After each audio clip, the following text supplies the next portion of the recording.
I'm Jakey Boy Reviews, and this is my top 10 films list of 2019. Before we begin, I'm gonna basically show you some films that I really enjoyed from this year, but just missed out on making the top 10. Here are some clips, I hope you like them. We have to go to a party tonight. What? Nobody knows that we are fun. We didn't party because we wanted to focus on school and get into good colleges. And it worked. But the irresponsible people who partied also got into those colleges. I'm working on a novel. It is a story of my life and my sister's. Make it short and spicy. And if the main character is a girl, make sure she's married by the end. Ow, Joe! You don't listen, do you? You just ask the same questions every week. How's your job? Are you having any negative thoughts? All I have are negative thoughts. What am I going through? We just need to acclimate. I don't want to acclimate, I want to go. Absolutely not. What's happening? I don't know why you invited us. Dearest Queen, you are mad. Giving me a palace. It is a monstrous extravagance, Mrs. Morley. We are at war. We won! Oh, it is not over. We must continue. Oh, I did not know that.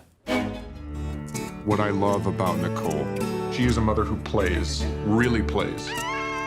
What I love about Charlie, he loves being a dad. He loves all the things you're supposed to hate, like waking up at night. She knows when to push me and when to leave me alone. He never lets other people keep him from what he wants to do. Dad, you're too far. I know. It's not easy for her to close a cabinet. He's incredibly neat. She's brave. He's brilliant. He's very competitive. We need to destroy these dangerous drugs. I agree. Yeah.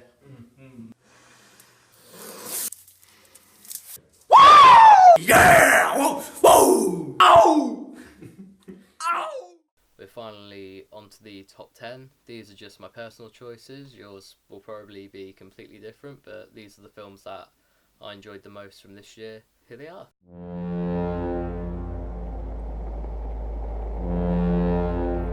We built these ships, dredged these canals. In the San Francisco they never knew existed. In at number 10 we have The Last Black Man in San Francisco. Another great release from A24. This is a film I thoroughly enjoyed. It's about the story of two guys who believe that this large house in San Francisco belonged to a family member of theirs in the past, and therefore they are there back to reclaim it once they realise that it is back on the property ladder. Now, they have no claim to this legally, but they proceed anyway. They basically move into this house and they try to live a better life than what they've been given. The themes of the film all basically centre around believing you're more than what you are on the surface, and I found it to be very powerful and a beautiful watch as well. The cinematography is fantastic. There's sheep in this world, and there are wolves in this world. And I know that you two boys are just two weary travelers who lost your way. So, we're gonna clean you up right with a baptism. And at number 9, The Peanut Butter Falcon. This film is probably the best feel-good film of the year, so if you want something a bit happier, I fully recommend this. It's the tale of a man in a Down syndrome care home, and he wants to run away and go to a wrestling school so that he can become a pro wrestler. On the way he meets Shia LaBeouf, who is having a real comeback in 2019. I also really enjoyed Honey Boy, so I fully recommend watching that. Together, Shia LaBeouf and the Down syndrome guy who's called Zach, they go on an adventure together and they basically try and find this wrestling school, and it's a very heartwarming story and it's marking a real comeback for Shia LaBeouf, so go see it if you're a fan of his. The summer's gonna go off. Me and you, right? The Criminal Justice and Public Order Bill. You heard about this? They want to make it illegal to have gatherings around music, wholly or predominantly characterised by the emission of a succession of repetitive beats. Number 8, we have Beats, directed by Brian Welsh, who, for people who are wondering who that is, he directed the Black Mirror episode The Entire History of You. So if you enjoyed that, I'd fully recommend checking this film out. This film centres around the tale of two teenagers living in Scotland, one of which is from a slightly more middle class family, the other's from a lower class family, and it's about the social divide, but how they share a friendship over rave culture, and together they go on one last rave, and it is a wild ride. So if you're into all that sort of music, you'll really enjoy this film. Separate boxes. Rave to the grave, the biggest night of your life, Scotland. Yeah! So, from the public's perspective, this has been an emotional few years for you. Can you tell us what audiences can expect from the new album? This is a culmination of my life's work so far. I was under a lot of stress after my accident, but that's what this show is about. It's about rebirth. 7, Vox Lux. Natalie Portman gives one of her best performances in this film. She basically plays a pop star who becomes big by singing a song of her experience during a school shooting. And I found this film brilliant as it fully captured the depravity of the pop star lifestyle and how these people are just driven to the edge over how they're expected to be so obscene and so out there, and it was a great psychological study of what it meant to be this pop idol. Celeste, come on. Everybody's downstairs. Ow!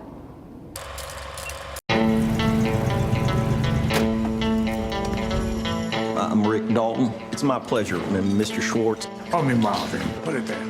That's your son? No, it's my stunt double, Cliff Booth. At number 6, Quentin Tarantino's latest film, Once Upon a Time in Hollywood. I am a massive fan of his, and his most recent film definitely didn't disappoint. I'd say it took me 2 or 3 watches to appreciate it as much as I did, but it's definitely one of those films that gets better on repeat viewing. I think the cinematography was fantastic. The duo of Rick Dalton and Cliff Booth were absolutely brilliant.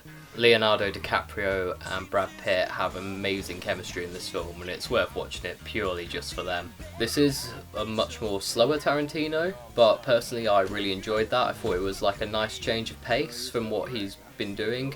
It might not be for everyone who are used to his insane shootouts and use of the M-word, but the only downside of this film is that there are a lot of feet, but it's Tarantino, so you kind of just gotta roll with it. Line? Cut! Embarrass yourself like that in front of all those goddamn people! Hey! This is the Sisters Brothers! You don't stand a chance! Charlie? Huh? We've had a good long run. We need to get out. We could open the store together. Store? This is nonsense. Number 5 is The Sisters Brothers. I know a lot of people are getting hyped off of Joaquin Phoenix's performance in Joker, but personally I thought this was his best performance of the year. The film centres around John C. Reilly and Joaquin Phoenix, who are the Sisters Brothers, a pair of bounty hunters, and then they're tracked down by Jake Gyllenhaal and Riz Ahmed, and it makes for one of the most entertaining westerns in recent memory. I think it's a very underrated film, and for anyone who enjoyed Joker and enjoys Joaquin Phoenix, this is definitely one of his best films. Like sisters. You're looking for a man named Warren. He stole something from our employer. We have enough money to stop for good. Stop what? Killing people. Yeah, right. You name it, I've done it. Concreting, plumbing. Is that you two? I've done it all.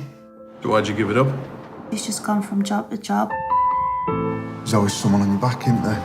Number 4, we have Sorry We Missed You, which is the latest film by Ken Loach, who made I, Daniel Blake back in 2016. This film is about an unemployed guy who basically wants to make a better life for himself and his family after some tragedies they've been through. So he takes on a job as a delivery driver, and through his employment he's basically driven to the point of insanity, but without the film taking on a dreamlike space. It's all very down to earth, all very real, very hard hitting. The film focuses heavily on family life and how people are basically forced to work until they die. It's very depressing, but I think it's a very important film for the time that we're living in. Who lives and who dies.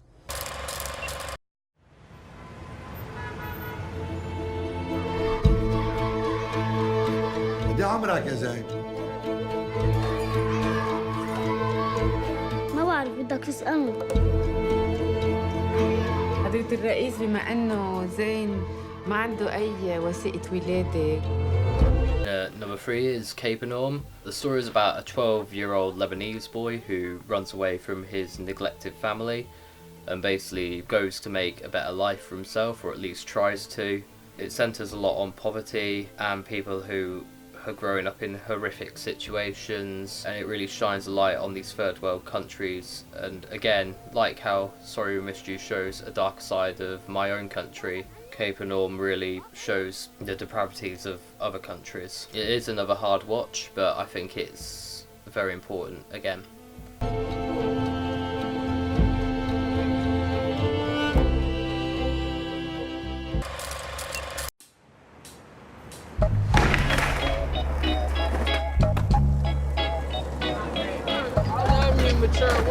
Get the fuck out of the front of my store. Fuck you. Fuck you. Number 2 is the mid-90s. This was my favourite film of the year for most of the year up until near the end, as you'll find out.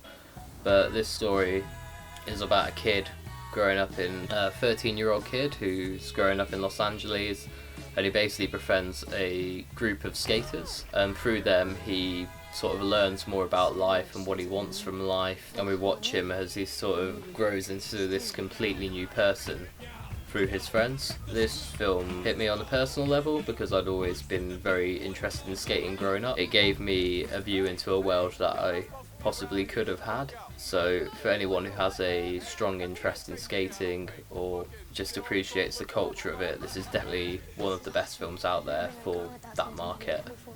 You're so cute. You're like at the age before guys become dicks. Sing a song. The one for me. And in at number 1 is The Nightingale. This is probably one of the most horrific films I've ever seen in my life, but also a very, very powerful film. The story is about an Irish convict who loses her family to horrific acts of violence and then goes out to get revenge against the English troops that did it to her. And on the way on her revenge journey, she befriends one of the locals in Australia, one of the Aboriginals, and they basically form a pact and go after these men for their revenge of the wrongdoings that have been done against them. Every moment is tense and horrific, especially as someone from England, like many people watching. It makes you question the past and how horrible our nation has been to other people. So yeah, nice happy film to end on.